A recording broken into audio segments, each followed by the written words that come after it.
ध्यान का प्रसंग आगम ग्रंथों में मिलता है और ध्यान के फल की भी चर्चा की है। ध्यान का क्या स्वरूप है, ध्यान का कौन स्वामी होता है, ध्यान के क्या साधन हैं, इस सब के विषय में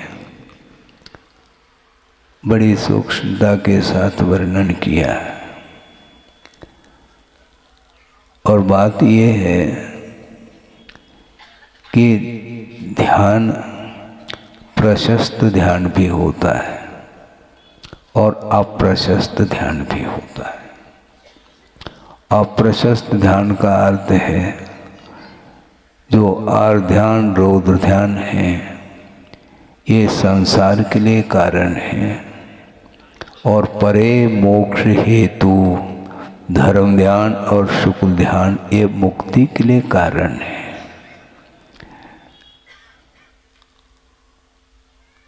सभी संसारी प्राणी ध्यानस्थ है,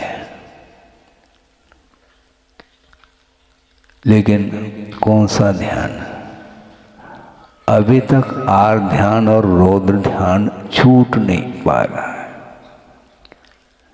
ध्यान सिखाने की कोई आवश्यकता नहीं, बल्कि ध्यान को डाइवर्शन देने की आवश्यकता है।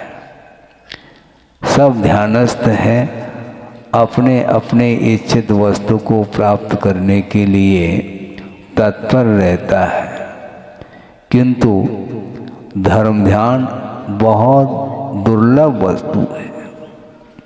और शुक्ल ध्यान तो ओम शांति अर्थात आज तो बहुत कठिन काम है। धर्म ध्यान का अर्थ क्या? धर्म में ध्यान रखना, यह धर्म ध्यान है।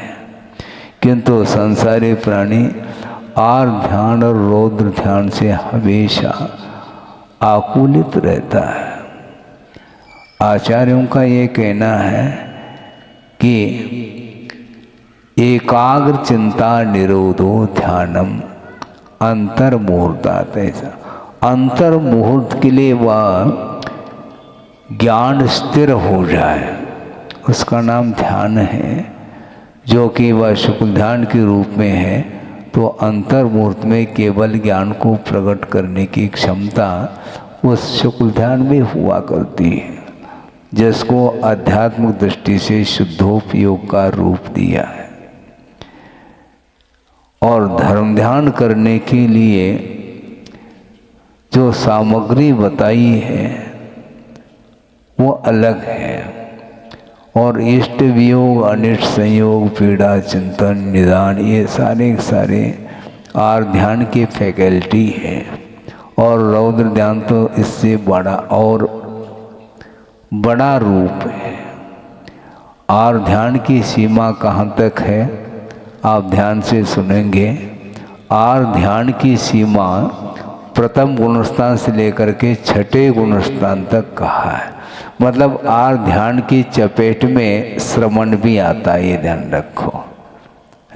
श्रावक की तो बात दूर की बात है, श्रवण भी कुछ ऐसे प्रसंग आते हैं जिनमें आर ध्यान का अनुभव उन्हें भी होता है। महाराज कैसा होता है इसका स्पष्टीकरण तो देव।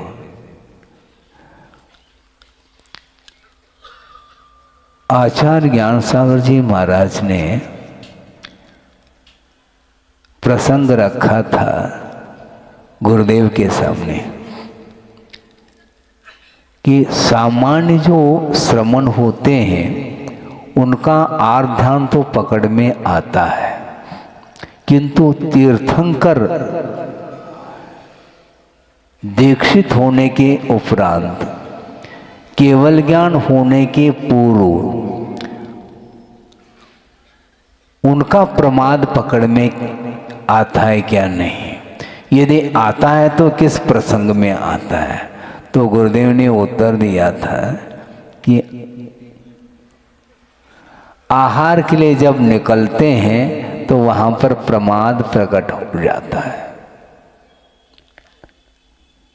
कई लोगों की ये धारणा हो सकती है, विचार हो सकते हैं कि तीर्थ चलाने की अपेक्षा से आहार की क्या विधि होती है, इस अपेक्षा से वो उठते हैं, ऐसे कुछ विकल्प मन में आ सकता है, किंतु ये हेतु नहीं।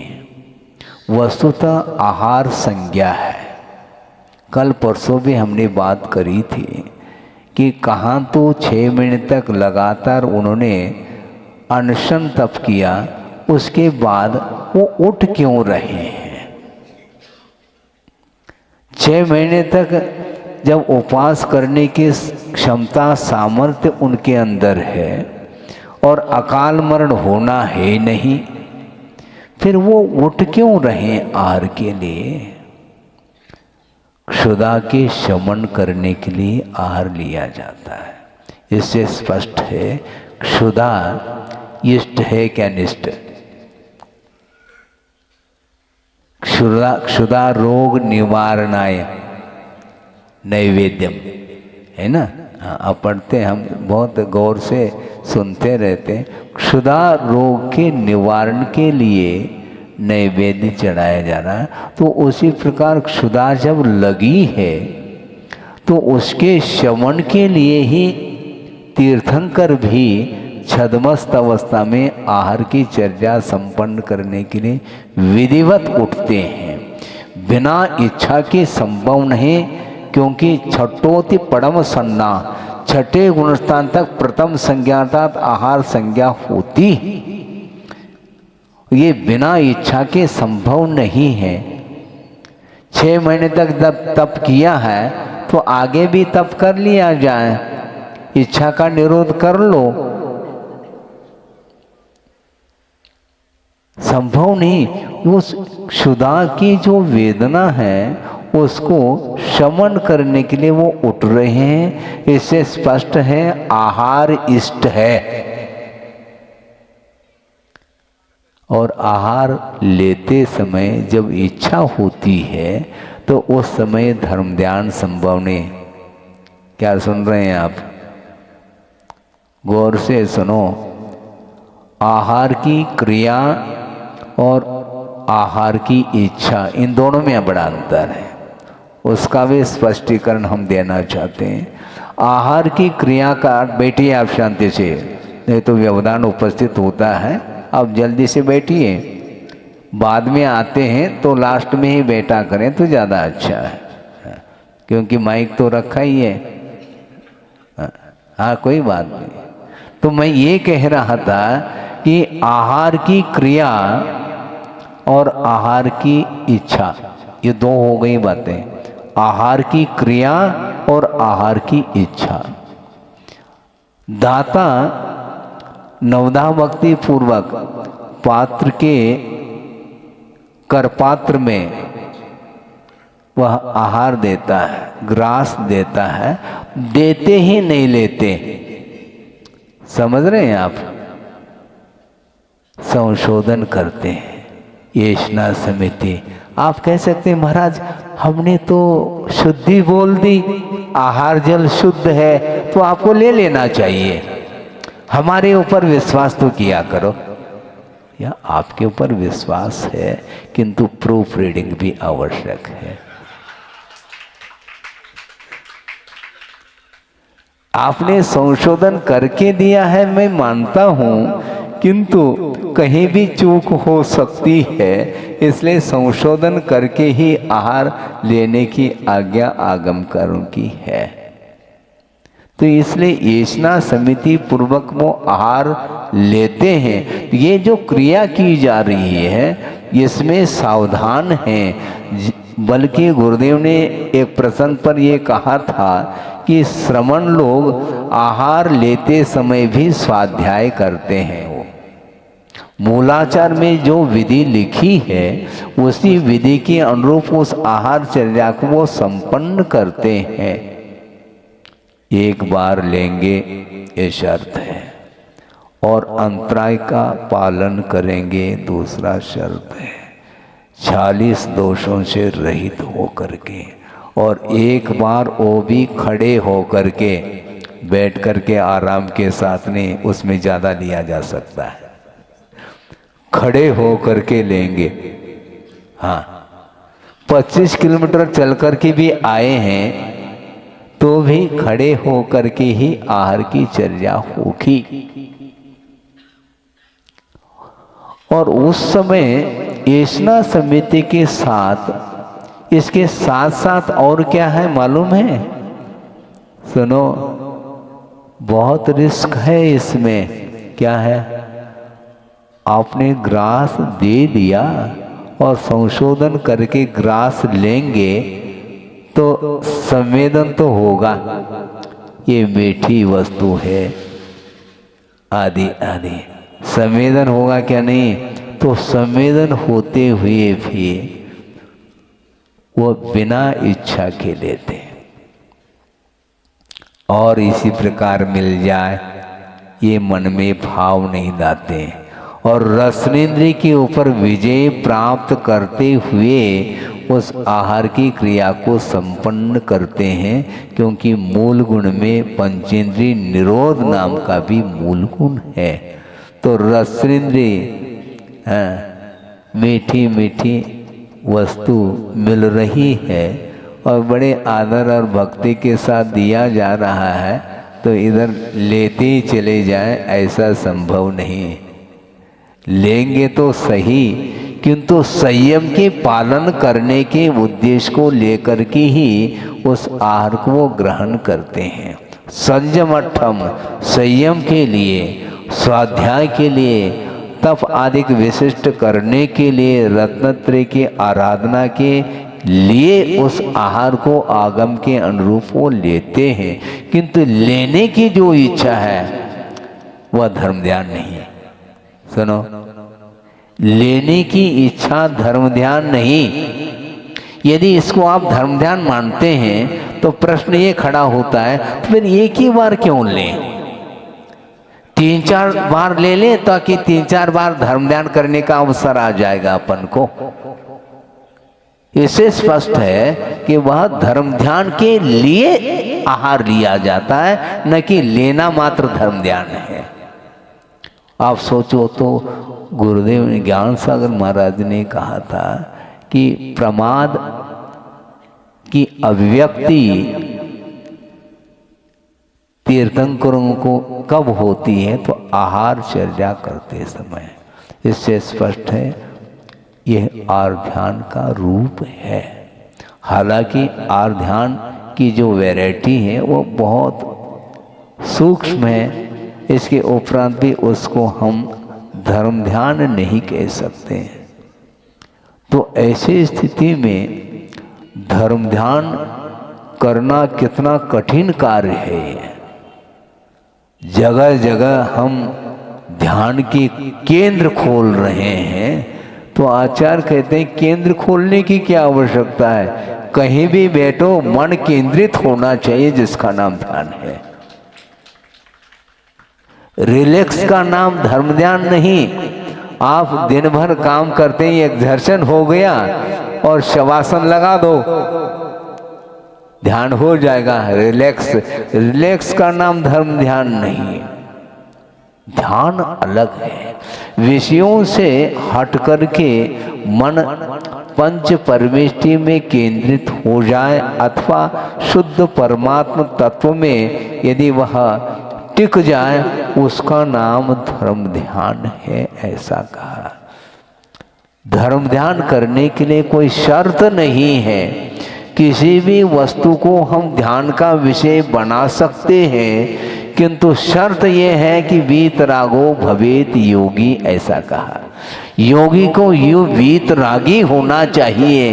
कोई भी पदार्थ हो, किसी भी पदार्थ को वह ध्यान का विषय बना सकता है। जम किंच विचिंतन तो किंतु निरीह विद्धि हवे जहाँ साधु, ऐसा कहा। कोई इच्छा नहीं है किसी भी पदार्थ को, क्योंकि पदार्थ के स्वरूप की ओर जब दृष्टि जाती है तो उसमें हर्ष विषाद समाप्त हो जाता है।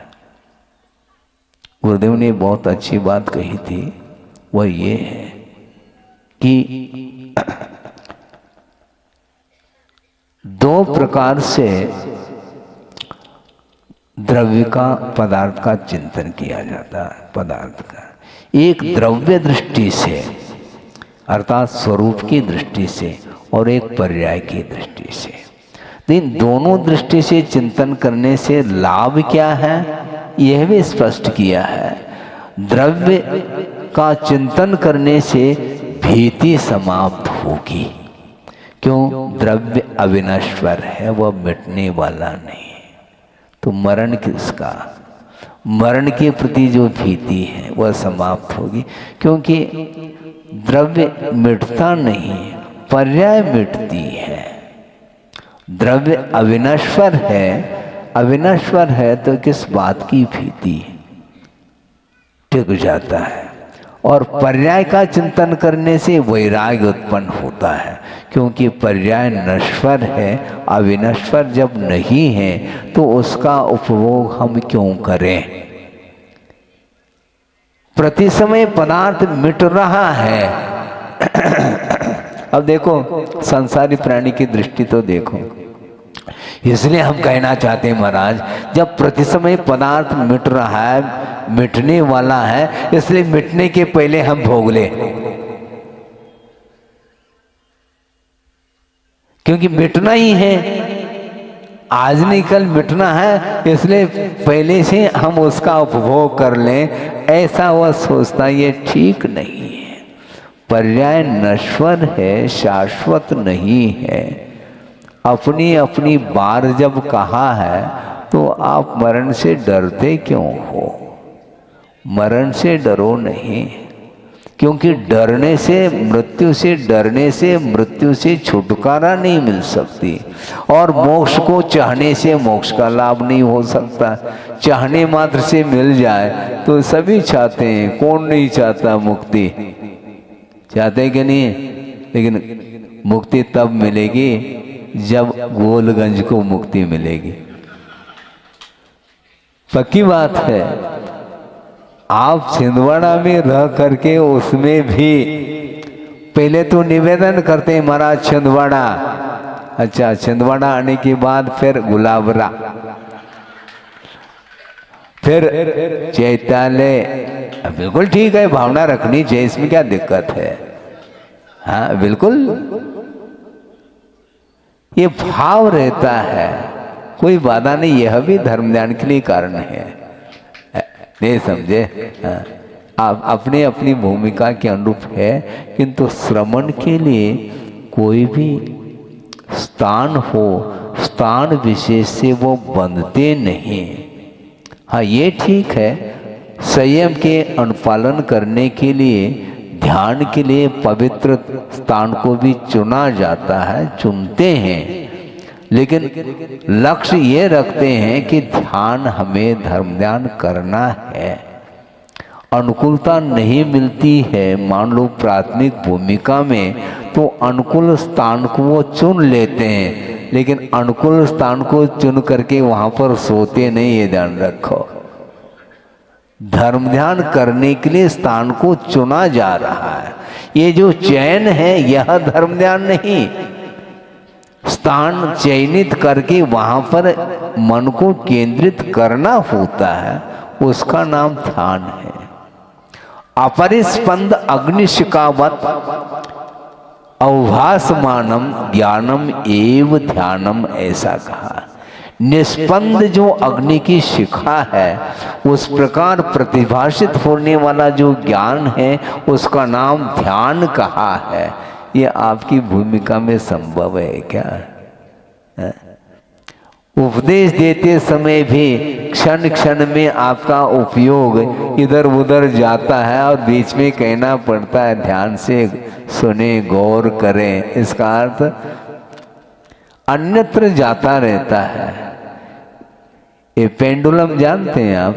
हाँ, घड़ी का आज वो बहुत कम उपयोग में आते हैं, लेकिन वो है। उसी प्रकार मन जो है वह पेंडुलम की भांति वह अस्थिर रहता है। उसको स्थिर करने के लिए ही ये सब पुरुषार्थ है कि वस्तुतः बाहरी जो कुछ भी भौतिक जो पदार्थ हैं उनका आकर्षण जब तक समाप्त नहीं होगा तब तक ध्यान की बातें हो सकती हैं, ध्यान नहीं हो सकता है। ध्यान की बात करो किंतु ध्यान से करो। ध्यान की बात तो हम कर लेते हैं किंतु ध्यान हमारा फिर भी बाहर ही चला जाता है। स्रोत क्या है? आत्मा का आनंद किसमें आएगा? सोचो, विचार करो, किसमें आता है? सब कुछ अनुकूल हो फिर कौन सा ध्यान होगा, हमें बताओ आप। वातानुकूलित हो फिर आप ध्यान करेंगे। ये सब क्या है? प्रतिकूलता में ही समता की परीक्षा है, अनुकूलता में क्या परीक्षा है? भोजन करने के लिए बैठ गए, भोजन करने के लिए भोजन कर रहे हैं और मान लो परोसने वाला आ गया तो बस बस कह देता, लेकिन परोसने के बाद कह देता बस बस, पहला नहीं कहता। वो बहुत चतुर रहता, एक हाथ से वो मना करता, बस बस डालते जाओ, बस बस बस कहता वो। हाँ, बहुत कठिन है ये। इच्छा को रोकना यह तप माना गया है। क्या?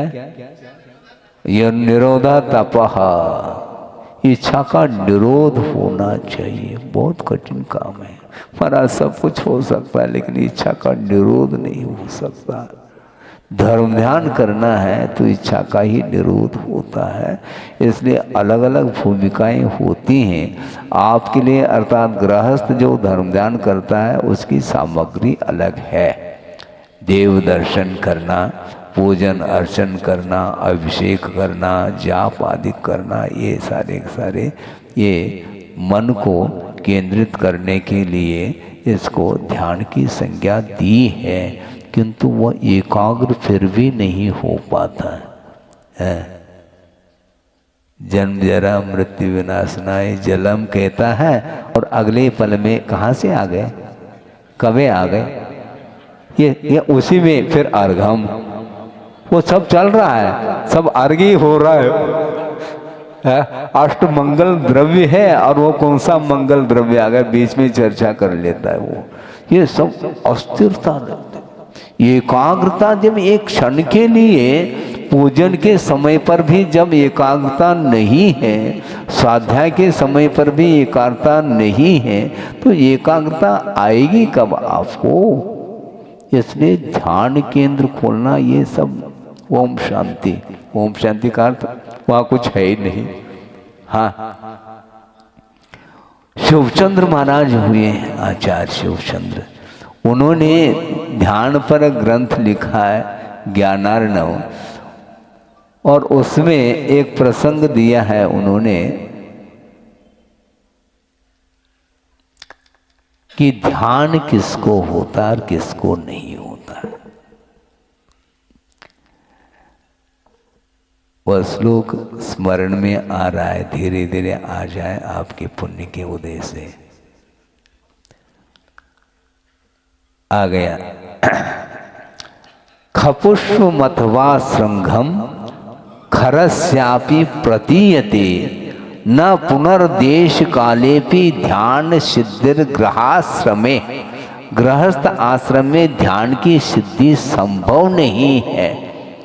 उन्होंने उदाहरण दिया है कि गधे की सींग उग सकते हैं, संभावना, पॉसिबिलिटी, हालांकि ये संभव नहीं, फिर भी एक अच्छी युक्ति के रूप में उन्होंने कहा कि गधे की सींग उग सकते हैं और आकाश में फूल, पुष्प, फूल लग सकता है, किंतु न पुनर्देश कालेपि ध्यान सिद्धिर गृहाश्रमे।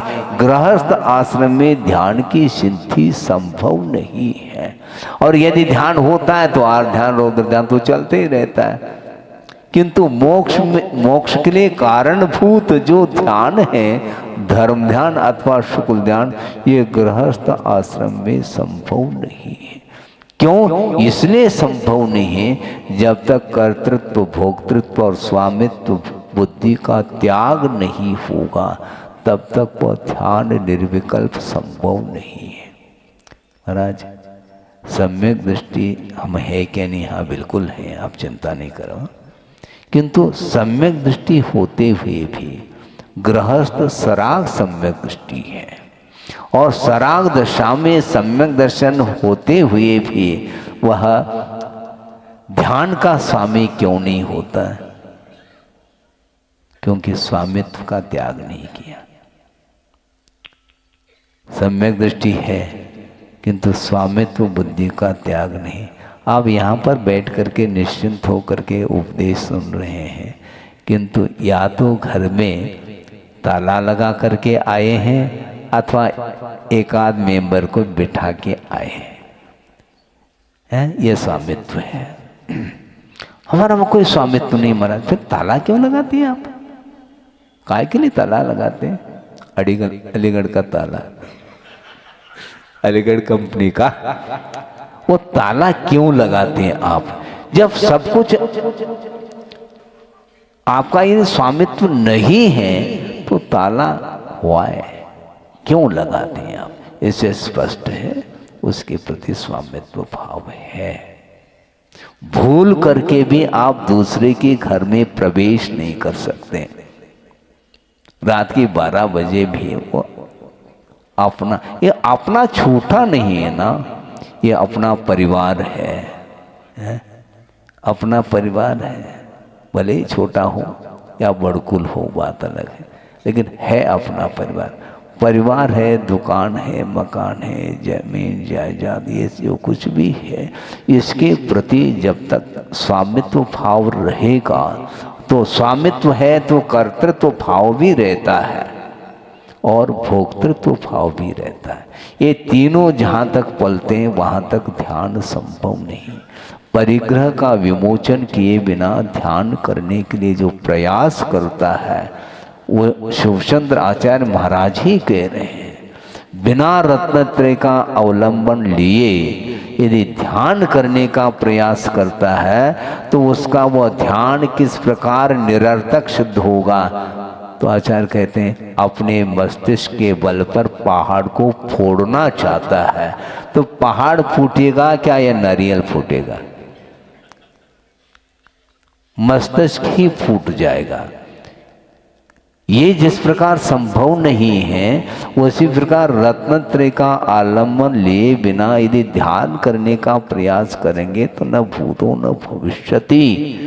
इसलिए आपकी भूमिका में यदि कोई ध्यान है तो यही ध्यान है, पूजन अर्चन दान है। इसमें आगे आ जाओ, ये भी, ये पेपर भी कम नहीं है, ये इसमें भी मेरिट में आना चाहिए आप लोगों को, है बिल्कुल आ ही रहे हैं, लेकिन और भी इसमें बढ़ोतरी होनी चाहिए। तो मैं ये कह रहा था कि धर्म ध्यान बहुत दुर्लभ चीज है। कदम कदम पर और ध्यान में आ जाता है इष्ट वियोग। अपने लिए जो इष्ट पदार्थ है उसका वियोग होते ही विकलता आती है।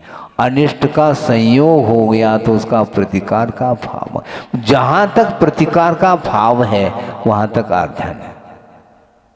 क्योंकि प्रतिकार अनिष्ट का होता है तो अनिष्ट का जब समागम होता है तो उसके प्रतिकार के लिए वो खड़ा हो जाता है, और इष्ट का वियोग हो गया तो उसके समागम के लिए बार बार तत्पर रहता है। इसी का नाम आर्ध ध्यान बोला है, और इससे ऊपर उठ जाता है तो धर्म ध्यान की भूमिका मानी जाती है। हाँ, बहुत एकदम क्लियर कट है ये। ये क्षण के लिए भी इष्टानिष्ट की कल्पना से ऊपर उठना ये गृहस्थ के लिए कैसे संभव है? लेकिन फिर भी उसकी भूमिका के अनुरूप आचार्यों ने साधन सामग्री दी है, उसका आप निरंतर अपने भूमिका के अनुरूप आवश्यकों का पालन करना चाहिए। दानम पूजा शीलमुवासु सावयानम चौ विभूतमो। श्रावकों की ये 4 आवश्यक अथवा धर्म माने गए हैं। दान, पूजा, शील और उपवास यथा योग्य, यही उसके लिए धर्म ध्यान के लिए कारण माने गए हैं। ये करते रहिए। कब तक करें महाराज? पुनः हो आकुलता क्यों? गाड़ी चूक रही, कब तक करें? जब तक कार्य संपादित न हो तब तक करते रहना आपको। हाँ, प्रतीक्षा नहीं करना, कार्य करते रहिएगा। फल की ओर इच्छा रखे बिना आपको कार्य करना है कि वस्तुतः जो आत्मिक शांति है उसका स्रोत कहाँ है, यह पकड़ में नहीं आ रहा है संसारी प्राणी को। एक छोटा सा प्रसंग, 10 बज रहा है इसलिए एक छोटा सा प्रसंग आपके सामने रख करके इस विषय को पूर्ण कर लूं। वो ये है, आउट ऑफ कंट्री से कुछ यात्री भारत में आ गए। हमने सुना था गुरुदेव के मुख से, आपके सामने रख रहा हूँ। 20-25 व्यक्तियों का वह समूह आया है अरब कंट्री से, और अरब कंट्री में पानी की कमी बताते हैं। मुश्किल से उनको पानी में पीने को आदि को मिलता है। यहाँ आने से उनको ऐसा लगा यहाँ पर तो बिल्कुल जहाँ देखो वहाँ पर पानी, बारिश जो होती है वो तो है अलग है, लेकिन फिर भी बिना बारिश के भी पानी देखता है। तो उन्होंने सोचा कि हमें भी टोंटी घुमा दी तो पानी आने लगा। तो उन्होंने सोचा कि कम से कम 10 पीस टोंटी को खरीदना है हमें। सुन रहे हैं आप? 10-20 वो गया बाजार, दुकान में गया, क्या क्या भाव है, क्या टोंटी खरीदना है, कितने? हमें कम से कम 20 चाहिए। अच्छी बात है। एक की क्या कीमत है? जो आप कहो हम देने के लिए तैयार हैं। कम से कम जो है 1000 रुपये में एक टोंटी। हाँ ठीक, कोई वादा नहीं है, तुम 1500 ले लो, लेकिन हमें 20 टोंटी हमें दे दो। तो वो सोच रहा तुम क्या करोगे? दुकानदार था ये, कहीं न कहीं ये फंस गया है, कोई वादा नहीं। तुम क्या करोगे? नहीं, हमें पानी की आवश्यकता है। अच्छा, वो मन में सोच रहा है ये भ्रमित है, ये कोई वादा नहीं, हमें क्या लेना देना, हमें तो बेचना है। तो उन्होंने खरीद ली 20 टोंटी और ले गया वो। और 20-25 लोगों की टीम थी, और रात में सोना है, शयन करना है, सारे तैयारी, शयन कक्ष में पहुंच गए और लेट गए। और जो उसने खरीदा था वो एक उठा करके देख रहा है, टोंटी को घुमा करके कि पानी कहाँ से आता, नहीं आ रहा है। अरे ये क्या हो गया? कोई बात नहीं, इसमें कुछ मिस्टेक हो सकता है। दूसरा ले लिया, उसको भी टोंटी घुमा दी, और 20 के 20 टोंटी घुमा करके देख रहा है। तो दूसरा जो है पास में जो लेटा था वो सोच रहा, देख रहा, तुम ये क्या कर रहे हो? पागलपन थोड़ी, हमें ठगा गया है। हमने सोचा कि यहाँ पर भारत में बिल्कुल पानी की कोई कमी नहीं, हमने 10-20 जो है टोंटी खरीद ली, क्योंकि घुमाने से पानी आता है, इसलिए मैं देख रहा हूँ। तुम पागल हो, टोंटी में पानी नहीं, टोंटी में से पानी आता है, लेकिन टैंक हो तो। बात समझ में आ रही कि नहीं है? कि आत्मा का रस कहाँ से आएगा? विषयों से नहीं आएगा। आत्मिक जो सुख है वो पंचेंद्रिय के विषयों के माध्यम से वह सुख का संवेदन करना चाहता है, सुख भोगना चाहता है। विषयों में सुख नहीं है। इंद्रियों के माध्यम से सुख नहीं मिलता। इंद्रियातीत सुख को प्राप्त करने के लिए आपको, आप हंस रहे हैं उसके दृष्टांत को देख करके, लेकिन प्रत्येक संसारी प्राणी की दशा यही हो रही है। कोई कार खरीदा है, कोई फ्रिज खरीदा है, कोई मोबाइल खरीदा है, कोई और कुछ खरीदा है, तो बिल्डिंग हवेली बना रहा है। ठीक है, बना लो आप। इन सारे भौतिक पदार्थों में यदि सुख होता तो तीर्थंकर क्यों त्यागे, वो उन्हें छोड़ क्यों दिया? उसमें यदि सुख मिलता तो वहीं रहते, वो संभव नहीं। आत्मिक सुख के लिए पर पदार्थों से अपने आप को ऊपर उठाना पड़ेगा। धर्म ध्यान करना चाहो तो आर ध्यान और रौद्र ध्यान की अंत्येष्टि होनी चाहिए। मोह की अंत्येष्टि जब तक नहीं होगी तब तक केवल ज्ञान होने वाला नहीं है। तुम प्रतीक्षा करते रहो, प्रतीक्षा करने से कुछ नहीं होगा। समय हो रहा है, आगे भी जो भी औपचारिकता है हमने सुना था, तो ठीक है, उसको भी संपन्न करना है। ये ध्यान हमें भी है, क्योंकि धर्म ध्यान ये धर्म ध्यान के लिए कारण है। इसलिए मैं इतना उपयुक्त समझता हूँ कि वस्तुतः गृहस्थ जीवन में वहाँ पर अपने कर्तव्य का अनुपालन करते हुए भी धर्म ध्यान की भूमिका अपने ढंग की होती है। इसलिए पंच परमेष्टि की उपासना करने वाला जो श्रावक होता है वह भी यथायोग पूजन अर्चन आदि के माध्यम से धर्म ध्यान को संपन्न करता है। उसी प्रकार श्रमण लोग भी अपनी भूमिका के अनुरूप वो भी धर्म ध्यान करने में लगे हैं। इसी प्रकार आर ध्यान रौद्र ध्यान को छोड़ करके धर्म ध्यान का हम आलम्बन लेते हैं तो कर्मों का विच्छेद हो सकता है। हो इस पवित्र भावना के साथ अहिंसा परमो धर्म की जय। बोधि समाधि परिणाम शुद्धि स्वात्मोपलब्धि शिव शोक सिद्धि चिंतामणिम चिंतित वस्तुदाने त्वां वंदमानस्य ममास्तु देव। परम पूजाचार्य गुरुवर श्री विद्यासागर जी महाराज की जय।